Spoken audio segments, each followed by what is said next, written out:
Right now, it is clear that Senate control hinges on just a few neck-and-neck races, including Pennsylvania. Democrat John Fetterman and Republican Dr. Mehmet continue to make their closing arguments, trying to rally those undecided voters.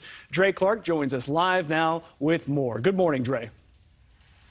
Mitch, good morning. The next 7 days will be a whirlwind for both candidates as they hit the home stretch, with Election Day now being 8 days away. This is a very close race, and the winner of the race could very well determine the balance of power in the Senate, which is why both campaigns are spending millions of dollars in TV ads here in the Philadelphia region trying to court voters. Over the weekend, both candidates were very busy. First, Democrat John Fetterman, he started the weekend making an appearance at the same reception here in Philadelphia, where both the president and vice president spoke on Friday. From here, Fetterman made multiple campaign stops across Philadelphia. Fetterman needs the black vote in Philly if he has any chance of winning next week.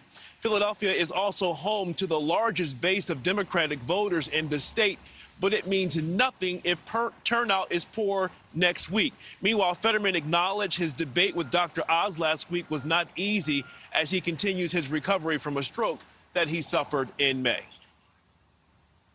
I had a stroke, as I know, as you all know, but Dr. Oz never let me forget that. What kind of a doctor wants somebody that was sick to remain sick? But there's another truth. I'll be much better in January, but he will still be a fraud. Well, Dr. Oz spent part of his weekend near Philadelphia in Bucks and Montgomery counties, where the Republican base is much stronger. The Oz campaign knows it has to do very well among suburban voters because Dr. Oz is having a hard time making a strong connection with black voters here in Philadelphia. He has campaigned here in the city trying to sway voters, saying that he would foster policies that would be tougher on crime because he says Democrats have failed to do anything to make a difference and help people feel safe, and that includes his opponent. My opponent, John Fetterman, has argued that we should decriminalize all drugs and create heroin injection sites. I went to a heroin injection site in Philadelphia, did an event there to point out that no one wants it in their backyard because it brings crime, and giving people the ability to take heroin long term is not a survival strategy. Both candidates say they experienced a surge in support after last week's debate, with the Fetterman campaign saying they raised more than $2 million.